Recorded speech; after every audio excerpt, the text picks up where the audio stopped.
Hello everyone, हम chapter number 6 कर रहे थे स्क्वायर एंड स्क्वायर रूट्स। हम उसको कंटिन्यू करेंगे। हम एक्सरसाइज 6.1 पर थे।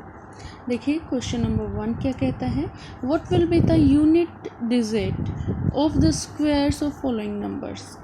ये जो आपको नंबर्स दिए हैं इनके आपको स्क्वायर फाइंड आउट करने हैं और उनकी यूनिट डिजिट क्या बनेगी वो आपको बताना है।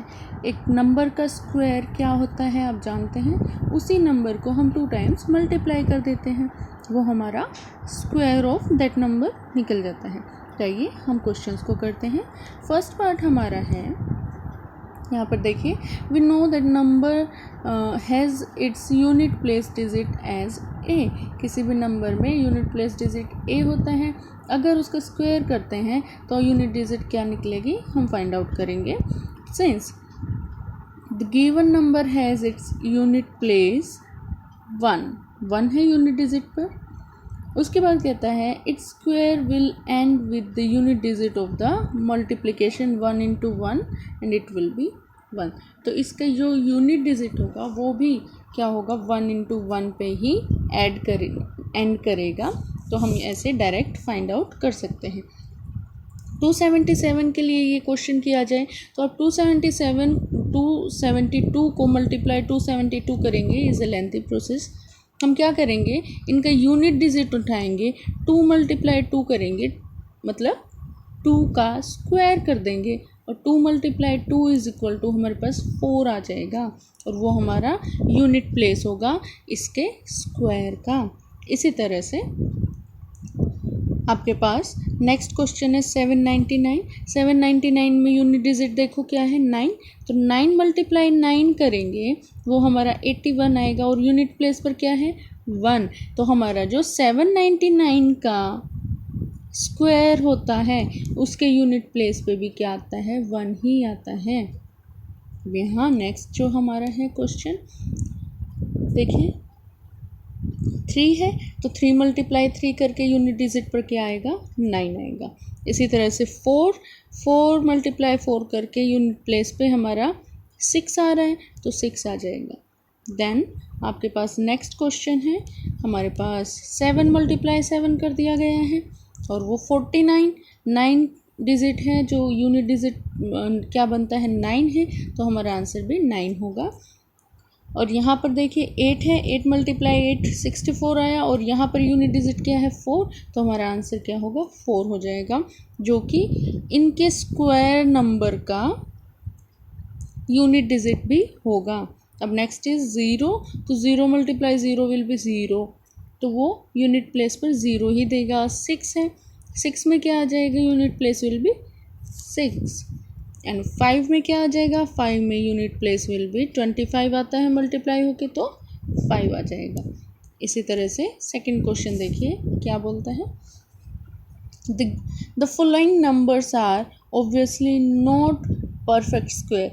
ये जो फॉलोइंग नंबर्स हैं ये परफेक्ट स्क्वायर नहीं है, क्योंकि परफेक्ट स्क्वायर के पीछे हमारा जो डिजिट होती है वो इवन नंबर होता है।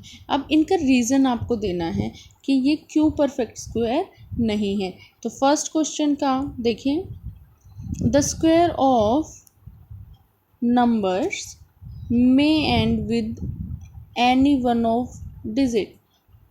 इनके नंबर जो है स्क्वायर के वो किससे एंड करेंगे 0 1 5 6 एंड 9।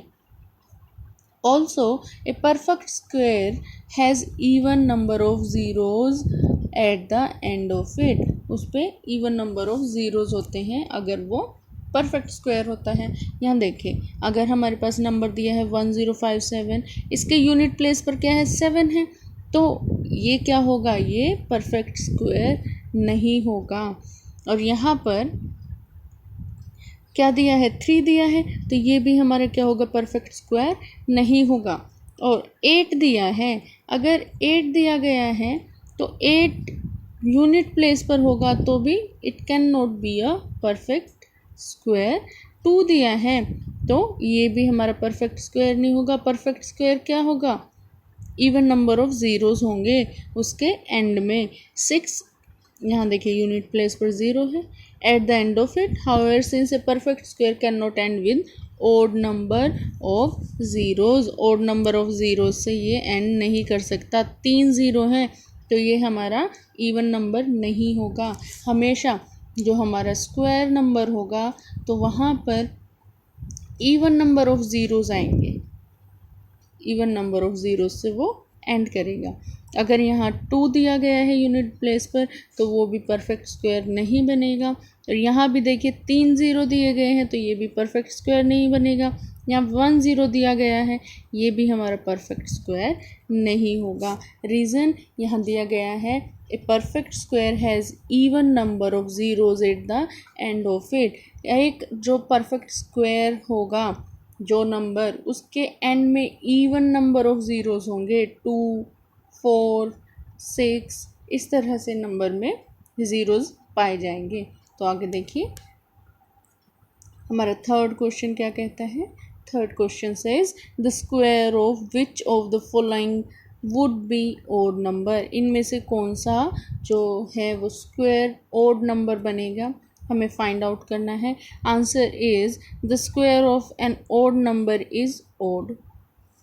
किसी भी जो ओड नंबर का स्क्वायर है वो क्या होगा, ओड नंबर ही होगा. The square of even number is even. And here 431 is odd and 7779 is odd. अगर ये दोनों odd हैं तो इनके स्क्वायर भी odd होंगे. तो ये हमारे पास आंसर आ जाएगा. Thus the square of 431 and 7779 will be an odd number. जब भी किसी स्क्वायर नंबर का आप स्क्वायर करेंगे, कोई इवन नंबर है, इवन नंबर का आप स्क्वायर करेंगे तो वो आपको आंसर में भी इवन नंबर ही देगा. अगर आप किसी ओड नंबर का स्क्वायर करते हैं तो वो आपको आंसर में क्या देगा, वो भी आपको ओड नंबर ही देगा. तो हम यहाँ से पता लगा सकते हैं कि ये हमारे ओड नंबर्स हैं तो इनका आंसर भी ओड नंबर होगा, इनका स्क्वायर भी ओड नंबर ही होगा. क्वेश्चन नंबर 4 क्या कहता है, देखिए क्वेश्चन नंबर 4 में आपको एक पैटर्न दिया गया है, आपको मिसिंग डिजिट्स को फिल करना है. यहाँ पर देख सकते हैं आप 11 का स्क्वायर ये है और 101 का स्क्वायर क्या है, 1001 का स्क्वायर क्या है, 2 ज़ीरोज़ आ गई, ये जो ज़ीरोज़ रिपीट हो गई, फिर हमारा 2 आ गया, देन फिर 2 ज़ीरोज़ आई और फिर 1 आ गया. इसी तरह से जब यहाँ 4 ज़ीरोज़ हैं, यहाँ पर 4 ज़ीरोज़ हैं तो हमारे पैटर्न में क्या होगा, 4 ज़ीरोज़ 1 के बाद फिर 2 एंड देन फिर से 4 ज़ीरोज़ और 1 इस तरह से. और यहाँ पर क्या होगा, कितने ज़ीरोज़ दिए गए, 6, तो 6 ज़ीरोज़ इधर, 6 इधर, सेंटर में 2 लिख देंगे और यहाँ 1 एंड 1. इस तरह से हम इस पैटर्न को बना सकते हैं.